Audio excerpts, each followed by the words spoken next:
What starts with the burning of books ends up in the burning of bodies. One of the most famous quotes of all time, and one that encapsulates perfectly what does ensue when a society no longer fights for free speech and cedes the ground to those who wish to fulfill their murderous intent. Today's a really sad day for me.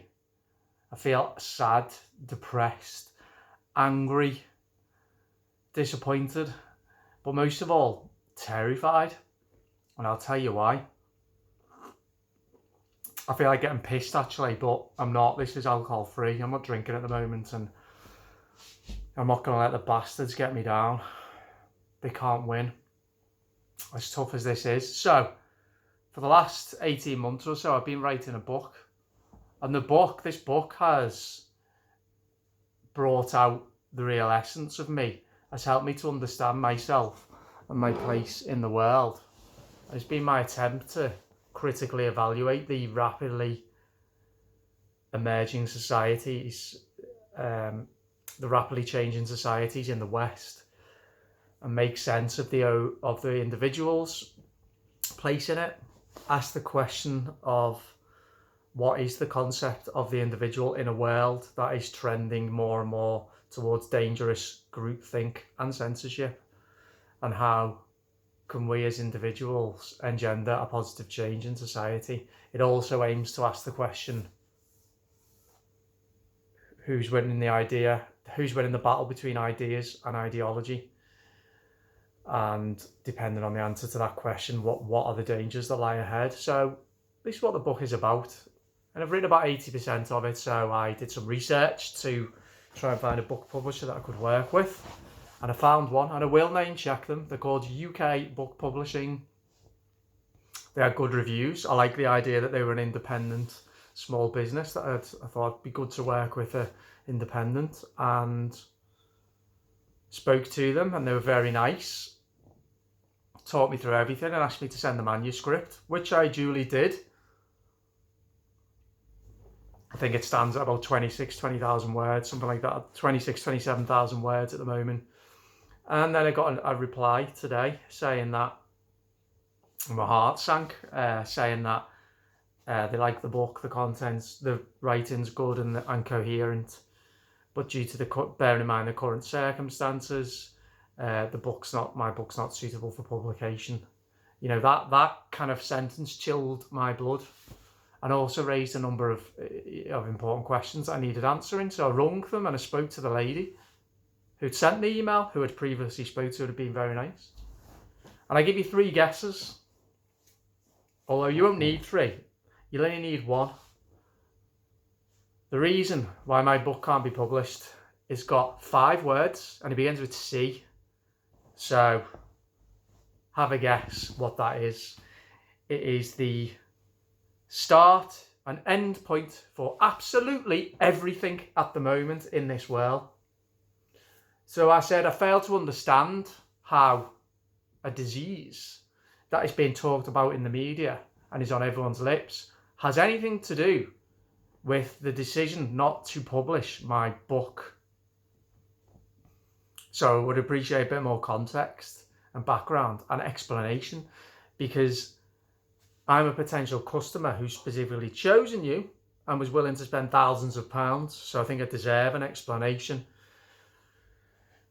The explanation I wanted was, why are you, UK Book Publishing, also agreeing and endorsing this spirit of censorship at the moment? And they couldn't explain it, and she started rambling on about NHS wards being full of patients with the disease beginning with C. Because I think if I mention the disease beginning with C, YouTube will probably pull the video. They'll probably pull it anyway, the tyrants. So she just rambled on and on and on. And I said, I'll just stop you there because it doesn't make any sense. My book is merely an opinion. It's merely words expressing an opinion.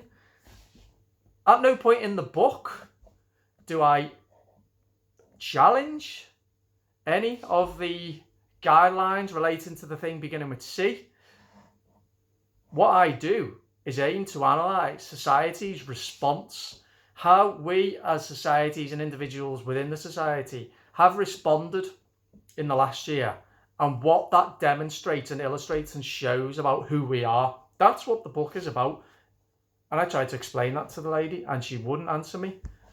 And I said, you know, she's in the literary industry. She will know better than anybody else what happens when books are banned, what that means, and what dangers that poses. I said, I don't need to tell you that because you're well aware. And she said, I know, but we can't. I wasn't able to find out whose decision it was, the specific reason why it was, other than the usual answer to absolutely everything else at the moment. So I said they were cowards. I said they were censorious, that they were a disgrace. And I replied to her email then to say what I said at the start. What starts with the burning of books ends with the burning of bodies. Shame on you. Shame on them. And this environment of censorship and suppression, mass suppression of freedom of speech is utterly chilling and terrifying and horrifying. And something that had so much meaning for me, the way that I've been able to, first of all, cope with this situation, try to understand it, and then realise that I had something important to say, something of value to offer the world, a fresh narrative, a fresh opinion, my take on how I see the world, which is all that any book ever is. It is the author's take on how they see the world, whether in fiction or whether in non-fiction. It is their thoughts channeled through words. That's all an opinion is. Yet we live in a time where free speech is not only under threat, the free speech tyrants have won. If they can censor the president of the US and ban him from all social media platforms, they can do it to anybody. I've had a YouTube video about 10 days ago that was taken down, even though I appealed and proved that I didn't break their community guidelines. Did I get a response from YouTube? No. So not only are they censorious, but they're cowards as well. They're cowards. Because it's easy. It's easy to put a muzzle on someone, say, you're not entitled to an opinion. You're not entitled to speak. Easy to do that. Not so easy to defend why, is it? And I'll tell you why it's not so easy to defend why. Because it is indefensible. Free speech. The other thing I don't understand is, why are more people not angry about this? Do they not see it? Or do they think it's going to go away? If you can't get angry about free speech being diminished and then eliminated, the whole concept of what anger is may as well not even exist. It may as well not even be an emotion. If you can't get angry about having your voice eliminated from the discussion, is that why people aren't angry? Because it's not their voice that are being eliminated from the discussion, because they're not challenging the narrative, they're not speaking their personal truth, they're hiding, they're burying their heads in the sand, they're wishing it'd all go away, and they're observing, oh, it's okay, it's other people, it's only Trump, it's only the far right. Free speech. It's actually free speech. I'm going to explain why. It's more important than the life of an individual, and I'm going to explain to you how that is. You take a serial killer An evil serial killer who kills 20 people. Now, that serial killer still has the right to free speech. They have the right to defend themselves.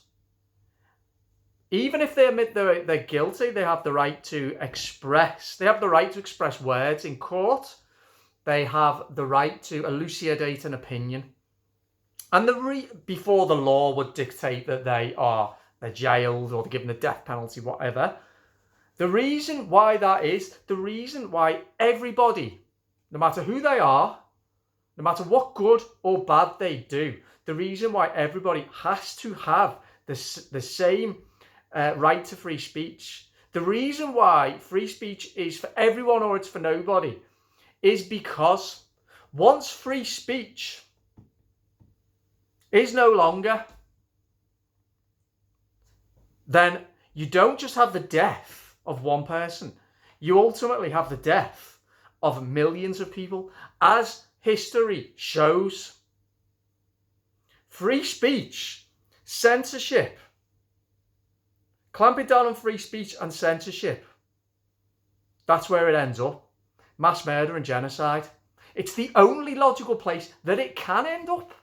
And it is the only place that it does end up. And it's the only place that it always will end up. And yet here we are. Who's fighting for free speech?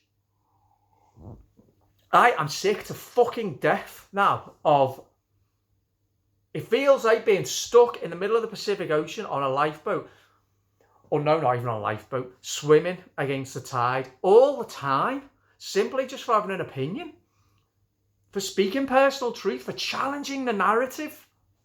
But no.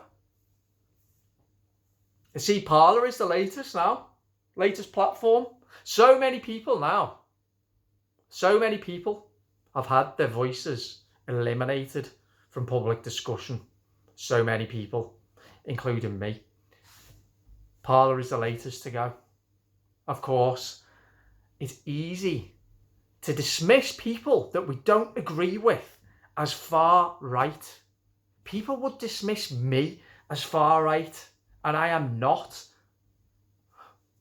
What they really mean is, and that's not to say that the far right doesn't exist, because it does. What they really mean is, this person's got a brain of their own. This person can see that we're not being told the full truth. This person's got their own individual, unique take on it. And this person is going to make people feel uncomfortable because of what they want to say. That's what they really mean. So now, instead of saying that, they attach a label to them, call it hate speech by an alt-right protagonist. Now, the more I think of it, the more I realise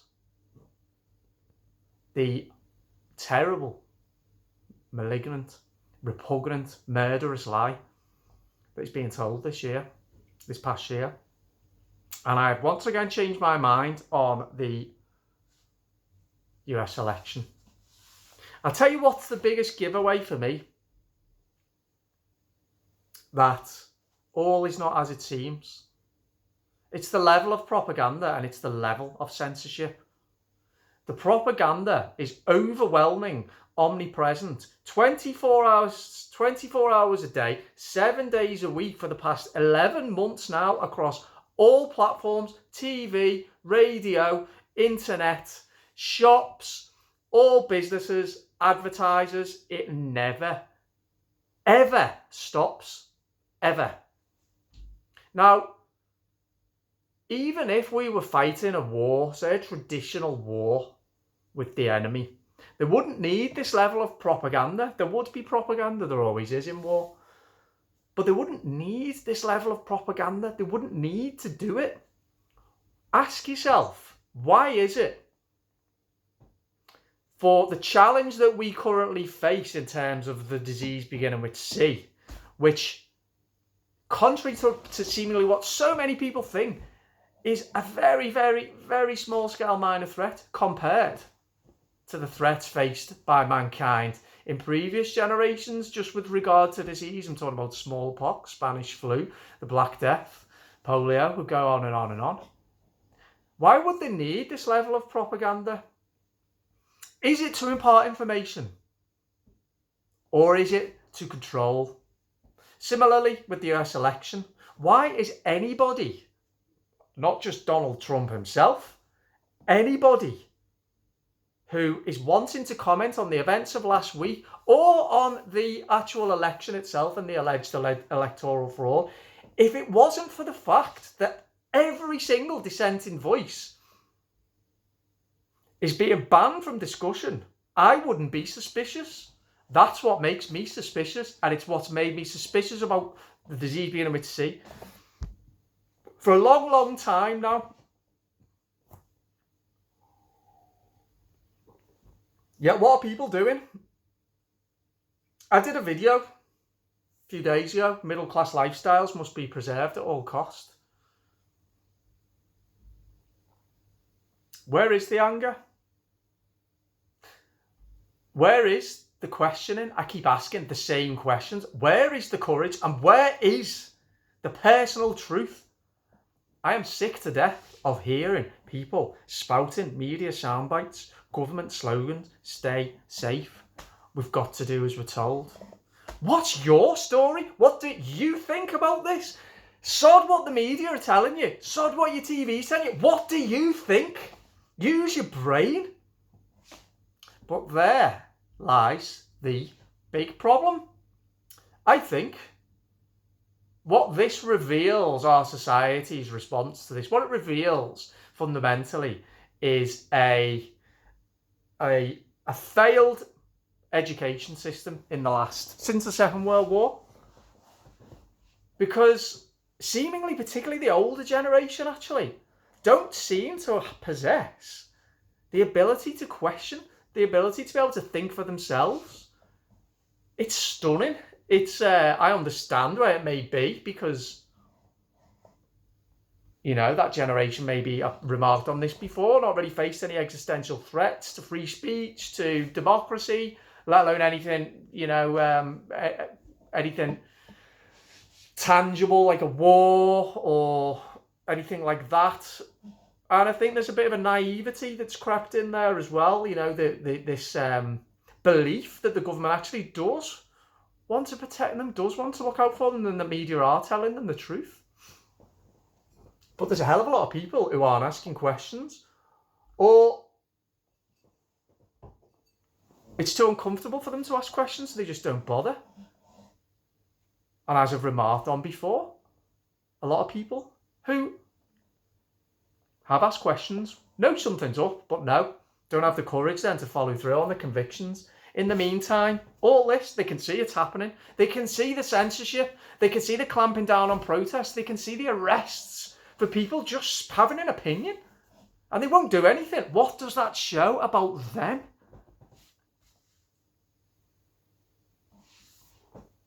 And what makes me sick, what makes me so angry, the likes of me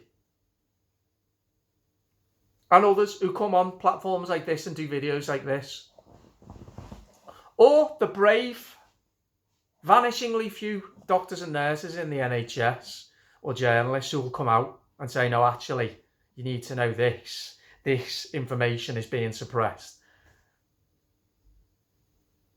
What are we called? COVID deniers, COVIDiots, hateful people with hateful speech, selfish, and we have blood on our hands. Fucking hell. It's the opposite. It's the opposite, because we understand what happens when you have a government with unlimited power. Yeah, when you have rights taken away, fundamental rights taken away from society. When you no longer have the right to protest or the right to an opinion. And when you're subject to relentless propaganda. We know what that represents, we know what that means, and we know what comes next. So it actually comes from a position of real care and wanting to protect and wanting to alert people to the dangers that are ahead. So no, we're not selfish. We're the complete opposite. And we're certainly not lazy. Like most people are. Very lazy in thought. Can't be bothered. Too easy just to accept what the BBC says, accept what Sky says, accept what CNN says, and then watch a shitty celebrity TV. you know, while scrolling through your Facebook feed.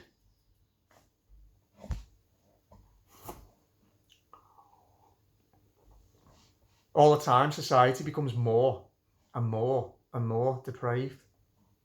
Do you know, there's a book there by Stephen King. I like Stephen King. You probably can't see it on the back there. He has been celebrating the fact that Donald Trump has had his right to free speech removed. So it's okay for him to have a book published, but it's not okay for somebody else to have an opinion. Now, I'm not going to start burning his book because of his anti-liberal views, because I'm not that kind of person. But this is the problem. Do we really, really want to create a world where the only books that will be on that bookshelf espouse a narrative that the authorities want you to believe? Because that does end up with the persecution of people and mass murder, genocide. That's where it ends up. People are so costed, so comfortable, so selfish, it is unbelievable. It is absolutely unbelievable how selfish people are. Someone said to me the other day, I couldn't put it better myself, until there's a boot stamping on their face, some people won't recognise what's happening because they're that wrapped up in their insular little world, and they're so ignorant of societal matters, of historical matters, and of the human condition itself. Whereas others do know exactly what's going on. Do nothing about it. So there we go. So my real one thing to cling on to. Yes, it's only one book publisher. I'm going to carry on researching. But I anticipate they're all going to be pretty much the same. They're absolute cowards. Capitulating to the dictatorial, authoritarian censors of our age. The governments, the Amazons, the Facebooks, the YouTubes, the Googles, the Twitters.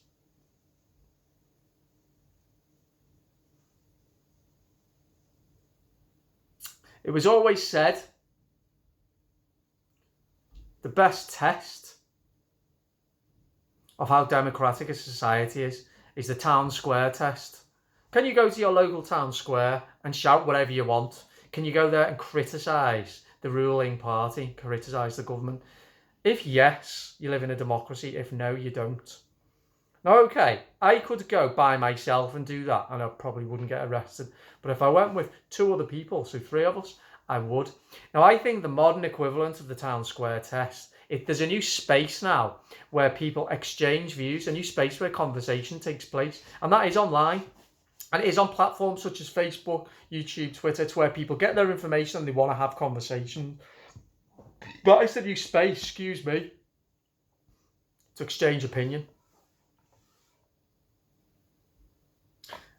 And I think the town square test that plays out on those social media platforms, I think we know the answer to that now. I think we know. Unless you've got the correct opinion, the one that they want you to have, then you're either in danger of being censored, you're partially censored, like me, or you are removed completely. So, I want to ask you, please, to share this video. Out of all the videos I've done, please share this one. Because we live in such dangerous times now. And it is so crucial that those of us who, A, know what's going on, and B, can be bothered to do anything about it, do something about it. Whatever that is, we need to highlight any time someone's voice is being silenced. We need to be prepared to fight for free speech. And we need to be able to prepare to fight for our democracy and for our freedoms. And there's not many of us. There's not many of us who are doing it. You know, there's not, which says a lot about our morally corrupt age. So I know that there's some of you out there though, and I know that we're growing in numbers slowly. So please do share this video and please comment and let me know what you think. I would love to. I'd love to hear what you think about what I've said. I'm very deflated today, and I get exhausted with having to. It's like it shouldn't be a battle just to have an opinion. They're just words. That's all they are. They're just words. It's just an opinion. But again, as history shows us, words can prove the downfall of whole epochs and groups of people, and we're in danger of that happening again. So yeah, okay, I'm going to leave it there, and I'll speak to you soon. See you later. Bye bye.